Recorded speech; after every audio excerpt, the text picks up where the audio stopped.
हिंदू मुस्लिम की राजनीति, हिंदू मुस्लिम की राजनीति। आपल्याला फक्त शिक्षण व्यवस्था नाही, आपल्याला देशही बदलायचा आहे। बदलायचा आहे की नाही बदलायचा आहे? कोण कोण हा देश बदलल? हात वरती करून सांगा शेवटपर्यंत।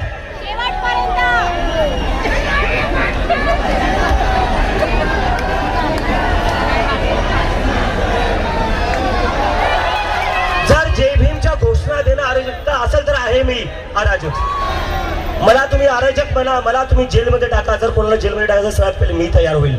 पण हे आंदोलन टीचर आणि स्टुडंट्सचं आहे। या आंदोलनामध्ये जेवढी मुलं आलेली, मुली आलेली आहे, ते अख्ख्या कॅबिनेट मिनिस्ट्रीपेक्षा जास्त शिकलेली आहेत। अनपढ़ गवारों की सरकार नहीं चलेगी, नहीं चलेगी। अनपढ़ गवारों की सरकार नहीं चलेगी, नहीं चलेगी। अनपढ़ गवारों की सरकार नहीं चलेगी, नहीं चलेगी। अनपढ़ गवारों की सरकार नहीं चलेगी, नहीं चलेगी। मित्रांनो, आता एक अजून नवीन ट्रेंड चालू आहे।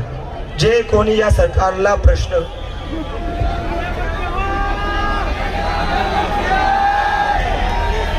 लाखोचे रिसॉर्ट करता तुम्ही, गुवाहाटीला घेऊन जाता आमदारांना, कोणाच्या खर्चावर? आमच्या खर्चावर।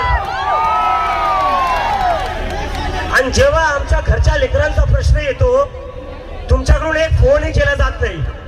काय मुख्यमंत्री आहे का तुम्ही आमचे?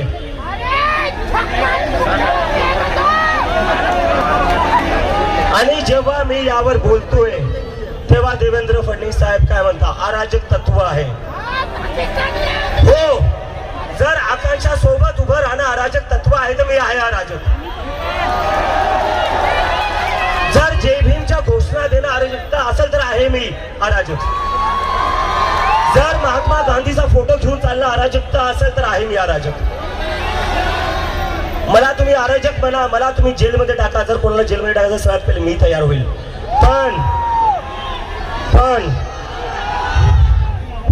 पण आकांक्षा सोबत न्याय झाला पाहिजे देवेंद्र फडणवीस साहेब। काय तर देशात नरेंद्र, राज्यात देवेंद्र। काय करायचं त्याचं? काय करायचं?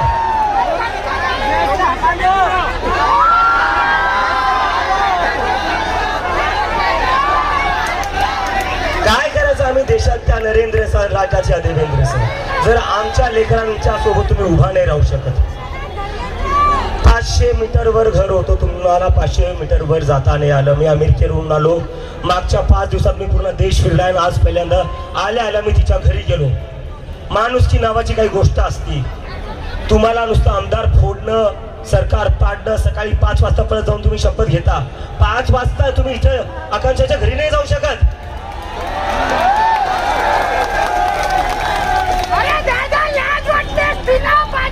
काय मुख्यमंत्री आहे का काय? मला प्रश्न पडलाय। आणि मला माहिती आहे, मी तुम्हाला सांगतोय, आज मी त्यांच्या गडात येऊन त्यांच्या विरोधात बोलतोय। उद्या परवापर्यंत माझ्यावर केसही करतील, करून टाका, पण मी थांबणार नाही।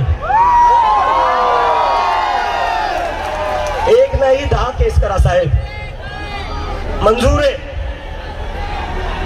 मंजूर आहे साहेब। एक नाही 10 केस करा। काल जयपूरमध्ये हल्ला केला माझ्यावर, एक नाही 10 हल्ले करा, मंजूर आहे। पण धर्मेंद्र प्रधानला राजीनामा आम्ही द्यायला भाग पाडू।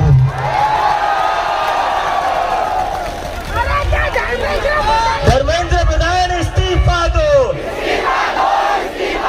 धर्मेंद्र प्रधान इस्तीफा दो, धर्मेंद्र प्रधान इस्तीफा दो, धर्मेंद्र प्रधान इस्तीफा दो। अरे जोरात, धर्मेंद्र प्रधान इस्तीफा दो, धर्मेंद्र प्रधान इस्तीफा दो, धर्मेंद्र प्रधान इस्तीफा दो। कालपासून मी बघतोय, जेव्हापासून जयपूरमध्ये माझ्यावर हल्ला झाला तेव्हापासून जे सगळं मीडिया दाखवते की अभिजित दिपकेवर हल्ला झाला, अभिजित दिपकेवर हल्ला झाला। अरे अभिजित दिपके मुद्दा नाहीये। अभिजित दिपकेवर हल्ला का झाला हा मुद्दा आहे। अभिजित दिपकेवर हल्ला यामुळे झाला कारण की नीटचा प्रश्न आम्ही उचलला। नीटच्या मुलांसाठी आम्ही बोलतोय, तर सरकारने माझ्यावर हल्ले करण्यापेक्षा जर नीटच्या मुलांना न्याय दिला, आकांक्षाला जर न्याय दिला, तर आम्हाला काय गरज पडणार आहे आंदोलन करायची? मला काय गरज पडली असते अमेरिकेवरून इथे यायची सगळं सोडून? तुम्ही तुमचं जर काम नीट केलं असतं तर इथं आज एवढे हजारो मुली आल्या असत्या. तुम्ही तुमचं काम करत नाहीये, त्यामुळं आम्हाला रस्त्यावर उतरावं लागलं. अजूनही सांगतोय, 20 तारखेच्या आधी राजीनामा द्या, नाही तर 20 तारखेला अख्खा भारत दिल्लीला येणार आहे. आणि दिल्लीला आल्यावर राजीनामा घेतल्याशिवाय कोणीच वापस जाणार नाही. मला हे सगळे तुमच्याकडून कमिटमेंट पाहिजे. आणि आपण एक बघतोय, मागच्या 10-12 वर्षात आपल्या देशात काय राजकारण चालू आहे. हिंदू मुस्लिम, हिंदू मुस्लिम, हिंदू मुस्लिम. मला तुमच्या सगळ्याला आज इथं जेवढे देशभक्त मुलं मुली आले आहेत, जेवढे कॉलेजचे स्टुडंट्स आलेले आहेत, मला तुम्हाला विचारायचं आहे, ह्या हिंदू मुस्लिमच्या राजकारणाने तुमचं काही चांगलं झालं आहे का? तुम्हाला नोकऱ्या भेटल्या आहेत का? तुम्हाला ऍडमिशन भेटत आहेत का? तुमच्या परीक्षा नीट चालल्या आहेत का? तर मग या हिंदू मुस्लिमच्या राजकारणाने कोणाचा फायदा होतोय? कशासाठी एवढं हिंदू मुस्लिम? यांनी आपल्याला काय केलं मित्रांनो, हे समजून ठेवावं लागेल. मला तुमच्याकडून आज कमिटमेंट पाहिजे. फक्त यांना दोष देऊन चालणार नाही. कुठं ना कुठं चुकी आपली आहे. जेव्हा यांनी आपल्याला डिवाइड केलं, आपण डिवाइड झालो, ही आपली चुकी आहे. पाकिस्तानी आहे, अँटी नॅशनल आहे. जेव्हा मी कॉक्रोच जनता पार्टी सुरू केली तेव्हा हे सांगण्यात आलं की कॉक्रोच जनता पार्टीचे सगळे फॉलोअर्स पाकिस्तानी आहेत. आता इथं हजारो मुलं कॉक्रोचेस म्हणून आलेले आहेत. हे तुम्हाला पाकिस्तानी वाटतात?